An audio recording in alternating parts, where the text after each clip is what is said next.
l'instant culture. Bonjour Guillaume, bonjour Célia. Alors aujourd'hui, j'aimerais vous parler d'un film qui est sorti la semaine dernière, mais surtout pour vous parler de toute l'histoire qui l'entoure. Ce film, c'est Wicked, partie 2.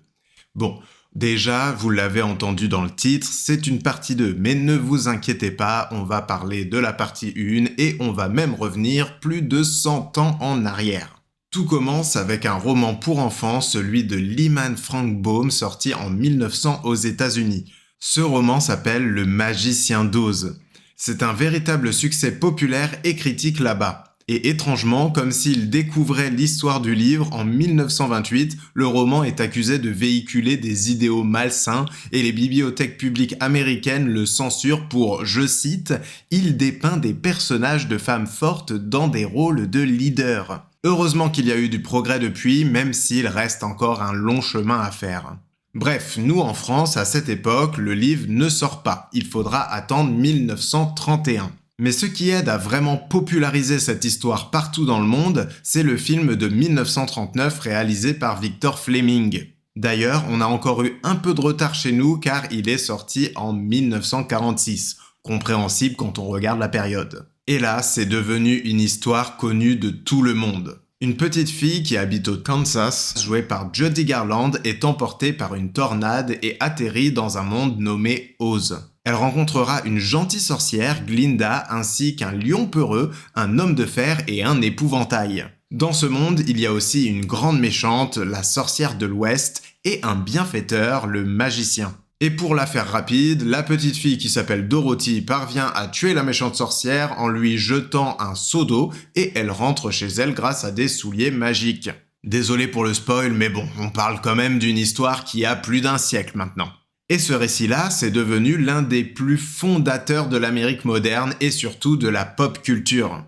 Même en France, on a les images de ce film coloré en tête, que l'on ait vu le film ou non d'ailleurs. Des adaptations ou même juste des références à cet univers dans la pop culture, il y en a eu une tonne. On a The Wiz avec Michael Jackson et Diana Ross par exemple, Tom et Jerry ont fait 2 films autour de cette histoire, et niveau référence, il y en a partout, Shrek 2, Roger Rabbit, NCIS, Batman, Avengers, etc., etc.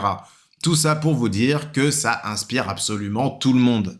Avant d'en arriver au sujet principal qui est Wicked, j'en profite pour vous conseiller une des adaptations qui est passée trop inaperçue alors que je la trouve géniale. C'est Le Monde Fantastique d'Oz de Sam Raimi. C'est le réalisateur qui a fait la première trilogie Spider-Man ou encore la trilogie Evil Dead. Dans ce film, on va voir comment le magicien est arrivé à Oz et comment il est devenu une figure emblématique de ce monde. Bref, il est vraiment super et je voulais en profiter pour vous le conseiller. Mais venons-en maintenant à Wicked. Tout commence avec un roman écrit en 1995 par Gregory Maguire. Son but est de raconter à nouveau l'histoire que l'on connaît tous, mais en prenant le point de vue de Elphaba qui est la méchante sorcière de l'Ouest. Mais aussi de montrer que finalement, elle n'est peut-être pas la méchante qu'on a voulu nous dépeindre dans l'œuvre originale. C'est un procédé que l'on pourrait comparer à de la fanfiction aujourd'hui, c'est-à-dire prendre des personnages connus de tous et raconter une autre histoire. Le roman a eu du succès, ce qui a permis à l'auteur de faire plus d'une dizaine de suites après celui-ci. Mais surtout, ce premier livre a été adapté en comédie musicale en 2003, et là c'est un succès monstre. Pour vous dire, elle est encore jouée aujourd'hui. Et à la direction musicale, ce n'est pas n'importe qui, c'est Stefan Schwartz. On lui doit notamment la composition du Prince d'Égypte, partition absolument sublime au passage, ou encore les paroles de chansons de Pocahontas ou Le Bossu de Notre-Dame. En France, on n'est pas les plus grands adeptes de la comédie musicale. Évidemment, on en a quelques-unes, comme Les 10 Commandements, Roméo et Juliette, etc.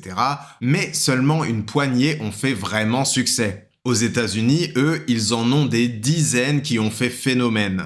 À Broadway, l'endroit où toutes les grandes comédies musicales se jouent, il y a plus de 40 théâtres qui font salle comble avec parfois plusieurs représentations par jour. Et Wicked est clairement dans le haut du panier de ces spectacles à succès. Tout ça pour vous dire que quand un projet d'adaptation cinématographique est annoncé, nous, on s'en fiche un peu, voire l'info n'arrive même pas au grand public, alors qu'aux États-Unis, c'est un phénomène attendu comme Le Seigneur des Anneaux ou Harry Potter. On en vient donc à ces deux films Wicked réalisés par Jon Chu, qui est un habitué du genre car il a réalisé Sexy Dance 2 et 3, ainsi que D'où l'on vient, une adaptation de comédie musicale également. Au casting, on retrouve Cynthia Erivo qui avait déjà impressionné avec sa voix dans Harriet qui a été nommée aux Oscars, et Ariana Grande, énorme chanteuse pop que je n'ai pas besoin de présenter je pense.